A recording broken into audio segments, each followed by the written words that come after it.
మొత్తానికైతే కల్కి టీమ్కి కోర్టు మాత్రం భారీ షాక్ ఇచ్చిందని చెప్పాలి. అది ఎందుకోసం అంటే మూవీ టికెట్ ప్రైజెస్ అయితే ఏవైతే ఇంక్రీజ్ చేశారో దాని గురించి అయితే కోర్టు షాక్ ఇచ్చింది.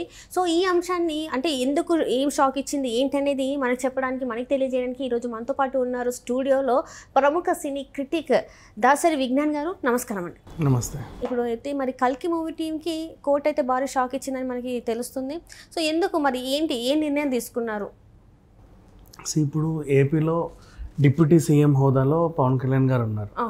అండ్ ఫస్ట్ టైం ఆయన పార్టీ గెలిచింది. వాళ్ళ పార్టీకి ఇచ్చినటువంటి హోదా ఏంటి, మన సినిమాటోగ్రఫీ మంత్రిగా కందుల దుర్గేష్.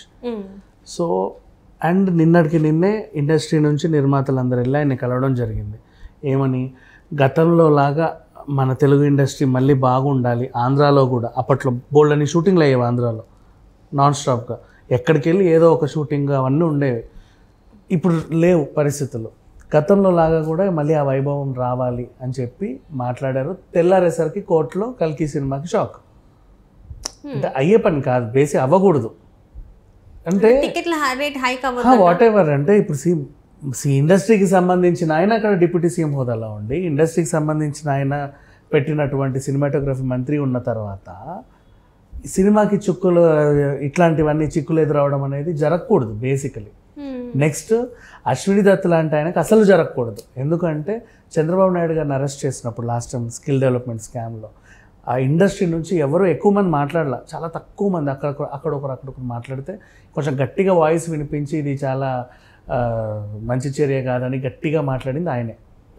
అండ్ అలాగే టీటీడీ చైర్మన్ రేస్లో సినిమా ఇండస్ట్రీకి సంబంధించి ఎవరైనా ఉన్నారా అంటే మురళీమోహన్ గారి పేరు అండ్ అశ్విని దత్ గారి పేరే ప్రత్యేకంగా వినబడుతుంది. ఇన్ని సందర్భాలు ఉన్నప్పుడు అండ్ అలాంటి అశ్విని దత్ గారి సినిమా ఇప్పుడు ఉంది. ఎలక్షన్ అయిన తర్వాత ఈయన మంత్రిగా ప్రమాణ స్వీకారం చేసిన తర్వాత first release pan India level release అయినటువంటి సినిమాకి ఎలాంటి ఇబ్బందులు ఎదురవ్వకూడదు బేసికల్లీ. కానీ ఎదురైంది. ఏమని, టికెట్ రేట్లు ఎందుకు పెంచారు అని. నెక్స్ట్ టికెట్ రేట్లు పెంచడం అనేది ఆ సినిమాకి అవసరమే. కొనేవాడికి ఇబ్బంది లేదు, అమ్మేవాడికి ఇబ్బంది లేదు, మధ్యలో కొంతమందికి వస్తుంది. వాళ్ళు సినిమా చూస్తారో లేదో కూడా తెలియదు సినిమాలో. అంటే సామాన్యుడికి అందనంత ఎక్కువగా ఉంది రేట్లు అని వీళ్ళ అభియోగం. ఒక సినిమాకి చూడ్డానికి అప్పట్లో సినిమాలు చూడ్డానికి కర్చీఫ్లు గిఫ్ట్లు ఇచ్చేవాళ్ళు. కొన్ని పవిత్ర బంధం లాంటి సినిమాలకైతే కుంకుమ బర్రెలు ఇచ్చేవాళ్ళు. అండ్ గంగోత్రి సినిమాకి గంగా జలాలు ఇచ్చారు. గిఫ్ట్లు కూడా ఇస్తారు సినిమాలు చూడ్డానికి బేసికల్లీ. అంటే ఆ రేంజ్లో ఉంది. అప్పుడు సామాన్యులు వచ్చారు గిఫ్ట్లు తీసుకోవడానికి. అవునా, రేట్లు పెంచినా కూడా సామాన్యులు వస్తారు. మొన్న నువ్వు టికెట్ రేట్లు తగ్గించావు, 5 రూపాయలకి 10 రూపాయలకి పెట్టావు. అంటే ఏసీ ఖర్చులు కాదు కదా, ఊడ్చిన ఖర్చులు కూడా రాలా. అప్పుడు జనాలు వచ్చారు సినిమా చూడడానికి. లగ్జరీ అనుకుంటాను అంటే సామాన్యుడు వెళ్తే 2000 ఎక్కువ అయిపోతున్నాయండి, టికెట్ రేట్లు మరీ చాలా విపరీతంగా ఉన్నాయని ఒక గొడవ. కొన్ని టికెట్ రేట్లు తగ్గిస్తే ఫుడ్ ఎక్కువగా అమ్ముతున్నారు, సమోసాల రేట్లు ఎక్కువ ఉన్నాయి, బర్గర్ల రేట్లు ఎక్కువ ఉన్నాయి, ఫ్రెంచ్ ఫ్రైల రేట్లు ఎక్కువ ఉన్నాయని ఇంకొక గొడవ. ఇప్పుడు టికెట్ గురించి మాట్లాడుకుంటే పాన్ ఇండియా లెవెల్లో ఒక సినిమా రిలీజ్ అయింది, 500 కోట్లు ఖర్చు పెట్టాడు ఒక నిర్మాత. ఆయనకు వెనక్కి తీసుకోవాల్సిన అవసరం ఉంది. అదొక బిజినెస్ అంతే. ఒక బిజినెస్కి మనం ఎంత ఎంట్రీ పెడతామని ఎవరు అడగకూడదు. ఇప్పుడు నేను అదొక ఈవెంట్లా చూడు. ఫర్ ఎగ్జాంపుల్ నేను ఒక ఈవెంట్ని ఆర్గనైజ్ చేశాను, ఓకేనా. ఎంట్రీ టికెట్ నేను ఎగ్జిబిషనే ఫర్ ఎగ్జాంపుల్, ఆ జెయింట్ వీల్ ఉండే ఎగ్జిబిషన్ ఎంట్రీ టికెట్ అడగకూడదు దాన్ని. అది వాళ్ళ థీమ్కు తగ్గట్టుగా వాళ్ళు నిర్ణయించినటువంటి అమౌంట్. ఇప్పుడు అదే సినిమా 500 కోట్ల బడ్జెట్ సినిమా చూస్తున్నావు కాబట్టి గ్రాండియర్ ఉంటుంది కదా. ఇప్పుడు చిన్న ఎగ్జిబిషన్ అనుకోమా, ఒక జెయింట్ వీల్, ఒక ఉయ్యాలు ఉంటుంది అంతే, 4 స్టాల్స్ ఉంటాయి. దాని ఎంట్రీ టికెట్ 10 రూపాయలే ఉంటుంది.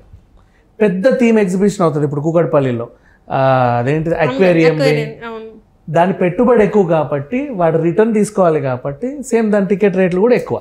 ఇప్పుడు సినిమా కూడా 1000 జస్ట్ 1 కోటి రూపాయల సినిమా అనుకో. ఇప్పుడు చిన్న సినిమా బలగం లాంటి సినిమా వేసావు, నువ్వు టికెట్ 100-150 పెడితే పర్లా. కానీ 500 కోట్ల సినిమా ఇక్కడ గ్రాండియర్ పెరిగింది కాబట్టి దాని టికెట్ రేట్ కూడా పెరుగుతుంది. అంటే లోపల నువ్వు ఏమేసినా నువ్వు రూపాయికే అమ్మాలంటే కుదరదు. దాని లెవెల్కి తగ్గట్టుగా ఛార్జెస్ ఉంటాయి. అది ఎవరైనా అర్థం చేసుకోవాలి. ప్రేక్షకులకు తెలుసు ఆ విషయం. కానీ వీళ్ళు ఏంటంటే ఒక లా ప్రకారంగా వస్తారు.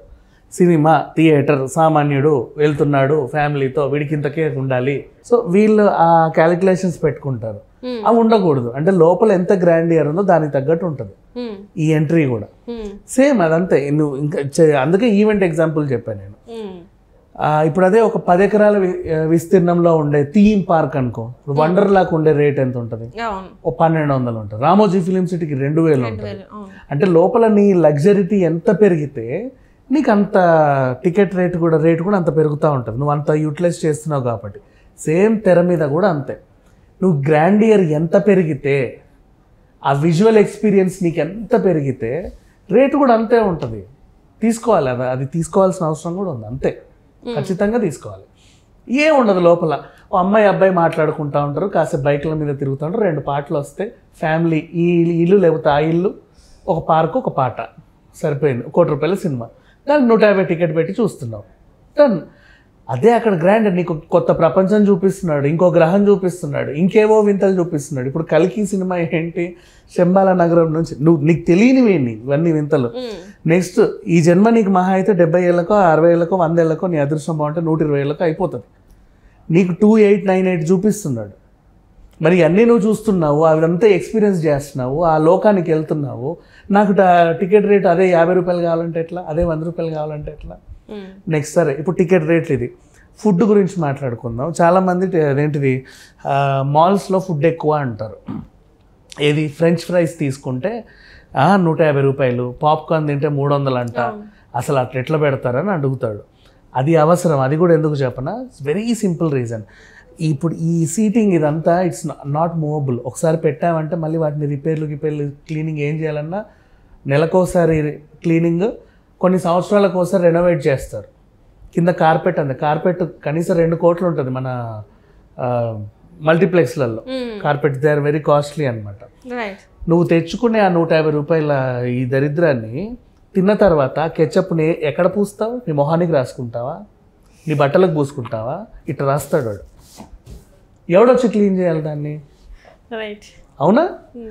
కింద పడేస్తావు. కోకోకోలా సగం అయిన తర్వాత కింద పడేస్తావు. అది డొల్లుతా పోతూ ఉంటుంది కిందంతా పడి. కెచ్చప్ ఉంటే రాక్కుంటూ వెళ్తావు, దాని అంతా అంటేస్తావు. ఇంకా నువ్వు చిన్నపిల్లల్ని తెస్తే వాళ్ళు చేసే రచ్చ ఇంతంతా కాదు.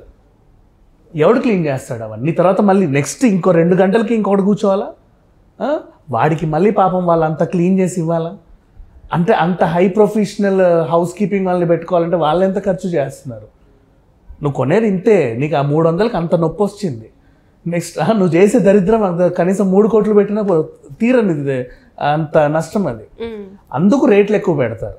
అంటే అందరికీ కలిపి కామన్గా ఒక రేట్ నిర్ణయించుకుంటారు. వాడి నష్టం అది. ఇప్పుడు వాడు ఏం చేస్తాడు, నాకు 1 ఇయర్కి క్లీనింగ్కి ఎంత అవుతుంది, ఏసీకి ఎంత అవుతుంది, ఎంప్లాయీస్ జీతాలకి ఎంత అవుతున్నాయి, ఈ రెనోవేషన్కి ఎంత అవుతుంది, ఇవన్నీ చూసుకొని ఒక రేట్ వస్తుంది వాడికి. నేను టికెట్ ఇంత పెడితే కానీ నాకు వర్కౌట్ అవ్వదు, నేను ఫుడ్ ఇంత కమ్మితే కానీ నాకు వర్కౌట్ అవ్వదు. ఇది బేసిక్ కామన్ సెన్స్. ఇది ఖచ్చితంగా టికెట్ల ఇంకా చెప్పాలంటే ఫుడ్ రేట్లు ఇంకా డబల్ చేసినా నష్టం లేదు. మీరు తినకండి, మీరు తింటే వచ్చే నష్టం వేరు, మీరు తినకపోతే వచ్చే నష్టం ఏం లేదు. తినకపోతే మహా అయితే ఆ స్టాల్స్ వాళ్ళు కొంచెం నష్టపోతారేమో, కానీ నువ్వు తింటేనే వాళ్ళకి నష్టం థియేటర్కి. Right sir.